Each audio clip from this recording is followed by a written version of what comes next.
बाळासाहेबांशी वैचारिक दगाबाजी केलेल्यांची साथ सोडून जनतेच्या मनातील सरकार स्थापलं, शिंदेंनी ठाकरेंना डिवचलं, तर आजचा दिवस जागतिक खोके दिन, आदित्य ठाकरेंचा टोला।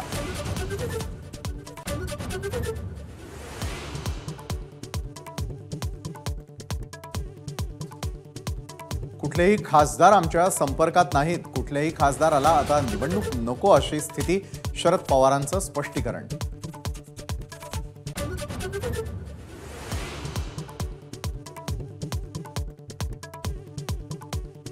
लोकसभा निवडणुकीनं सर्वांना जमिनीवर आणलं, राज ठाकरेंचं वक्तव्य, तर आमचे पाय जमिनीवरच, शरद पवारांचं प्रत्युत्तर।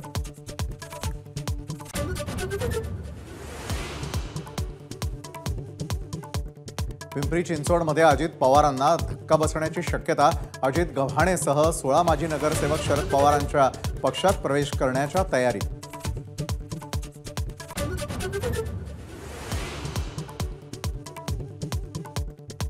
बीडच्या परळीमध्ये धनंजय मुंडे समर्थक मरळवाडीच्या सरपंचावर गोळीबार, घरी बोलावून डोक्यामध्ये झाडली गोळी, शरद पवार पक्षाच्या प्रदेश उपाध्यक्षासह 5 जणांवर गुन्हा।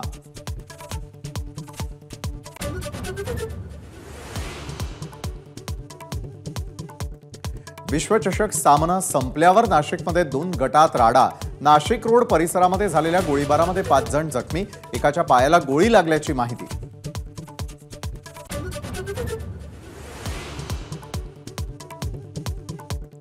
इंडियन पिनल कोडसह सीआरपीसी आणि एव्हिडन्स ऍक्टचा आज शेवटचा दिवस, उद्यापासून भारतीय न्याय संहिता आणि इतर 2 नवे कायदे लागू होणार।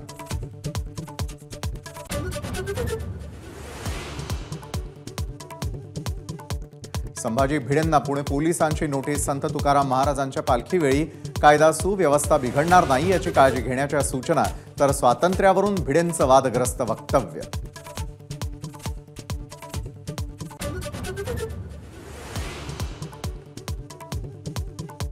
सुजाता सौनिक यांची महाराष्ट्राच्या मुख्य सचिवपदी नियुक्ती, सुजाता सौनिक महाराष्ट्राच्या पहिल्या महिला मुख्य सचिव, निवृत्त मुख्य सचिव मनोज सौनिक यांच्या पत्नी।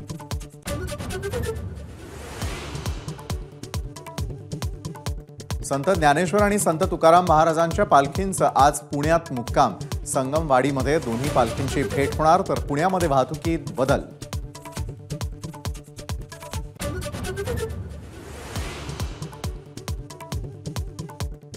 भुशी डॅम परिसरामध्ये एकाच कुटुंबातील 5 जण वाहून गेले, 2 जणांचे मृतदेह मिळाले, दुर्घटनेमध्ये लहान मुलं आणि महिलांचा समावेश।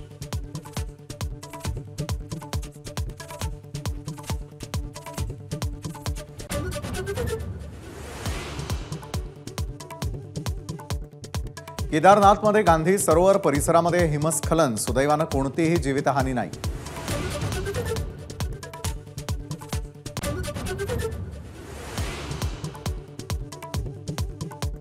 विराट कोहली, रोहित शर्मानंतर रवींद्र जाडेजाचाही आंतरराष्ट्रीय टी20 क्रिकेटमधून निवृत्ती, विश्वचषक जिंकल्यानंतर टी20 क्रिकेटला अलविदा।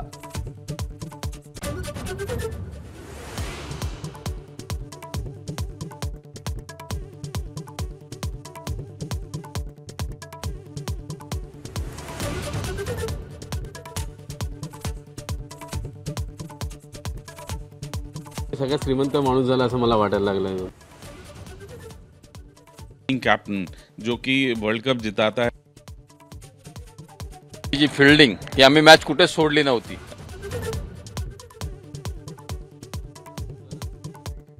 टीम इंडियाच्या विजयाच्या शिल्पकारांचे कोच एबीपी माझावर, रोहित, विराट आणि सूर्यकुमार यादव यांच्या कोचकडून खास शुभेच्छा।